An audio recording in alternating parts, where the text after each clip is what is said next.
তোমরাও কি আমার মতো সামনের চাকা উঁচু করে চালানো বা হুইলি শিখতে চাও? তাহলে আজকের ভিডিওটা তোমার জন্য। হুইলি স্ট্যান্ডটি শিখতে গেলে তোমাকে কিছু নিয়ম মানতে হবে, তাহলেই তুমি তাড়াতাড়ি হুইলি শিখতে পারবে। তাহলে চলুন তোমাদেরকে দেখিয়ে দেওয়া যাক কিভাবে তোমরা হুইলি স্ট্যান্ডটি আনলক করতে পারবে।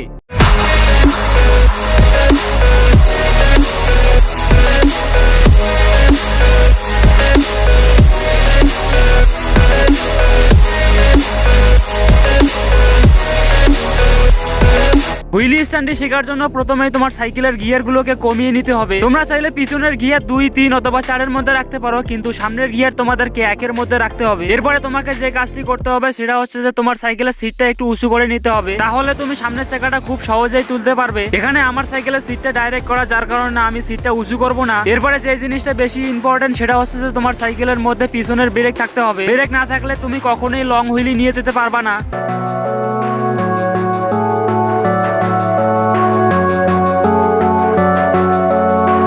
হুইলি উঠাতে হলে তোমাকে প্যাডেলের উপর প্রেসার দিয়ে হুইলিটা উঠাতে হবে। তুমি যদি শক্তি দিয়ে সামনের চাকা উঠানোর চেষ্টা করো তাহলে তুমি কোনোদিনই হুইলি শিখতে পারবা না। হুইলি উঠাতে হলে তোমাকে প্রথমেই প্যাডেলের উপর প্রেসার দিয়ে সাসপেনশনের মধ্যে হালকা চাপ দিয়ে উঠাতে হবে। চাকা উঠানোর পর তোমাকে যে কাজটি করতে হবে সেটা হচ্ছে যে তোমাকে ব্রেকিং করতে হবে। ব্রেকিং হচ্ছে সামনের চাকাটা উঠানোর পর যখনই তুমি পিছন দিক দিয়ে পড়ে যাবে তখনই তোমাকে ব্রেকটা প্রেস করতে হবে। এরপরে তোমার পাটা দিয়ে লেফট রাইট করে তোমাকে ব্যালেন্স করে নিতে হবে। এরকম করে তুমি যদি 1 সপ্তাহ প্র্যাকটিস করো তাহলেই তুমি প্রফেশনাল ভাবে হুইলি শিখতে পারবে। তো আজকের ভিডিও এ পর্যন্ত, দেখা হচ্ছে পরের ভিডিওতে।